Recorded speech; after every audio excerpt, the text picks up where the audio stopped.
শোনো, এই হচ্ছে অপশন নম্বর 4। গঙ্গা ডুব দেওয়ার জন্য জলে নেমেছো, ঠিক সেই সময় জোয়ার এসে গেল, তাহলে তুমি আস্তে করে নিচে। তবে হ্যাঁ, এটাকে অ্যাক্সিডেন্টাল কেস হিসেবে প্রমাণ করতে পেটে ভর্তি জল থাকা দরকার। তুমি একটা কাজ করবে, জলে নামার আগে না অনেকটা করে গঙ্গা জল খেয়ে নেবে, বুঝলে?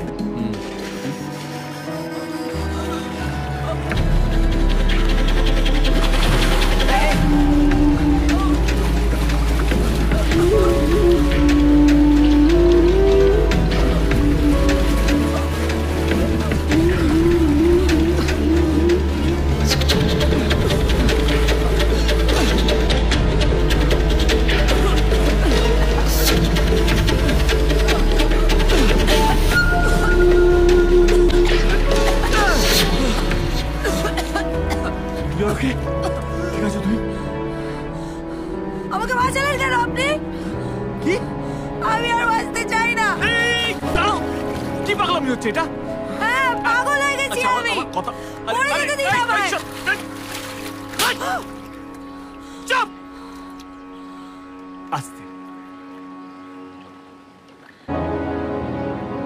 6 বছরের সম্পর্ক, ওইদিকে নীল লাস্ট 1 বছর ধরে মিলির সঙ্গে। বারে একটা ছেলের জন্য তুমি এখানে মরতে চলে এলে। তোমার বাবা মা, তোমার কাজ, তোমার স্বপ্ন, সেগুলো নিয়ে বাঁচা যায় না? কথাগুলো বলা খুব সহজ, নিজের সাথে হলো। নিজের সাথে হলে চাকরি নেই বলে আমার প্রেমিকা আমাকে ছেড়ে চলে গেল। হঠাৎ একদিন আমার বাবাও আমার দোষে আমার নিজের ভাই চোখের সামনে মারা গেল। আমার জন্য আমার মা প্যারালাইজড, কাজ নেই, টাকা নেই, আমারও মরে যেতে ইচ্ছে করে। কিন্তু পালিয়ে যাওয়াটা জীবন নয়।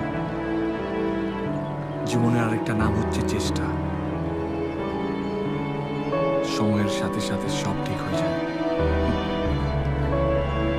নিজের জন্য বাঁচো, বাবা মার জন্য বাঁচো, নিজের স্বপ্নের জন্য বাঁচো, কিন্তু বাঁচো। হেরে পালিয়ে যাওয়াটা জীবন নয়। এই জলে ডোবো ক্যান্সেল। আরে মা দুর্গা, মা কালী, এরা কেউ সাঁতার শিখলো না, তুমি হঠাৎ সাঁতার শিখতে গেলে কেন ভায়া? হ্যাঁ, সুন্দরী একটা মেয়ে দেখে জলের মধ্যে ঝাঁপিয়ে পড়েছে। বলছি সুদর্শন দা, আমাকে বাড়ি যেতে হবে। বাড়ি যেতে হবে কেন? রত্নাদি মানে আবার এই তোমাদের রত্নাদি তো বড় ফাঁকিবাজ তো। হ্যাঁ, কে কখন কাকে ফাঁকি দিচ্ছে কে বলতে পারে সুদর্শন দা?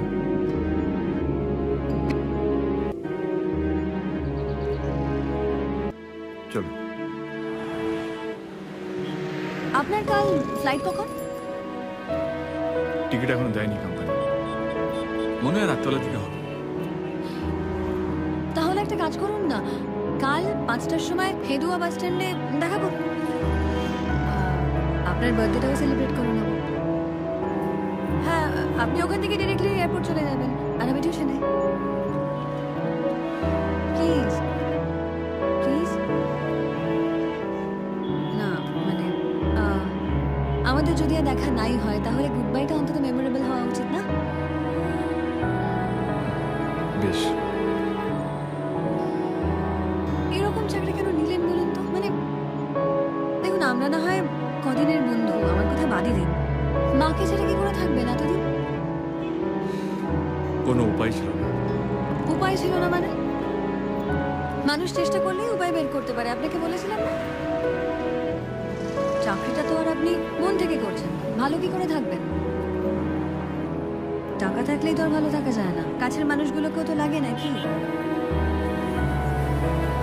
ঠিক আছে, ছাড়ুন এসব কথা। কালকে 5টার সময় দেখা হচ্ছে, আসুন।